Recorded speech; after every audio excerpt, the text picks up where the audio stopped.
City of brotherly love. We don't know how much love there'll be at Lincoln Financial Field on Sunday when the Seahawks play the 9-3 Eagles. Both teams seemingly on their way to the playoffs. It's a great thing to be playing for something in the month of December. Well, this is a really exciting week. Big trip for us going back east. A terrific team. Great time of the year. Starting the fourth quarter of the season is always exciting, and so much out there. So it's really big opportunity, big championship game for us, and we're looking forward to it. These guys are already pumped up about the fact they get a little break, and they know they feel good. So do they, and it's all relative. But feeling good about this, this challenge, and looking forward to it. I really believe in the fact that every game is a championship game. I do also know, though, the whole goal is to get to December with a chance. Get to December with a chance, and that's where we are right now. And we'll see how far we can take it. One game at a time, be in the moment, be locked in. Every play matters, and we'll see how far we can take, this thing, and see if we can go to playoffs and see how far we can take it from there. Even though the Eagles reel off 70 plays a game, the Seahawks don't feel the adjustment will be that radical. They've had success against the no-huddle. We don't treat it any differently. We don't panic in those situations. We understand in those situations they have to deal with us as much as we have to deal with them. Hurry up offense, hurry up defense. It's not like they're any more or less human than we are. They get tired, they get fatigued.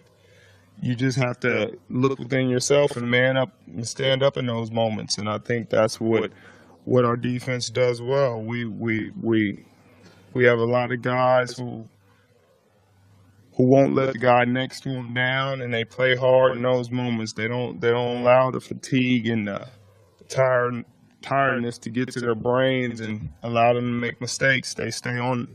One effective way to counter any kind of offense is ball control, which starts with a running game. And both these teams have outstanding running backs, starting with Marshawn Lynch and LaShawn McCoy.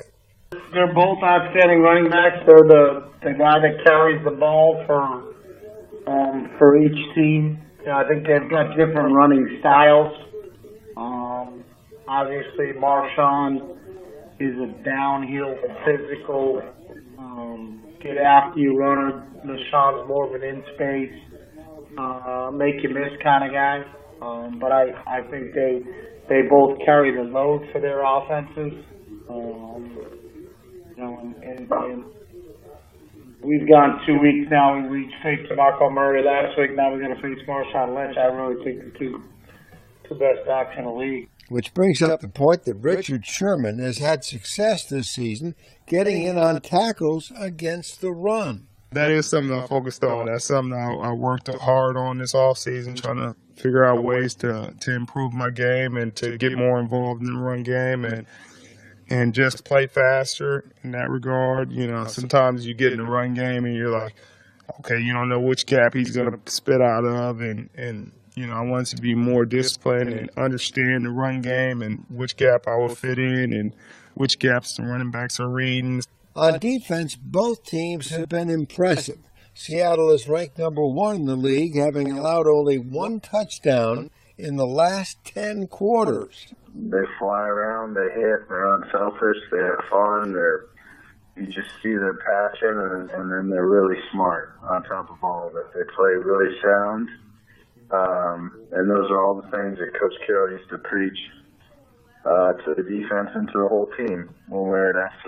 So it's no surprise that he's got his team playing that well. Very active up front. They're causing a lot of problems. We get a lot of sacks, a lot of activity. Barwin's been all over the place. They're a nice group. Vinny Curry comes off the bench and gets he gets his sacks and stuff. It's a good group. The corners are big and solid and cover well, and they just got a really good defense. It's working out great for them. It's a late kickoff here in Philadelphia Sunday, 4:25, which means you can watch it at home at 1:25 on Sunday. And then, of course, it's the final 3 games of the season. Seahawks back home again next Sunday against the 49ers. I'm Tony Ventrella, Seahawks.com.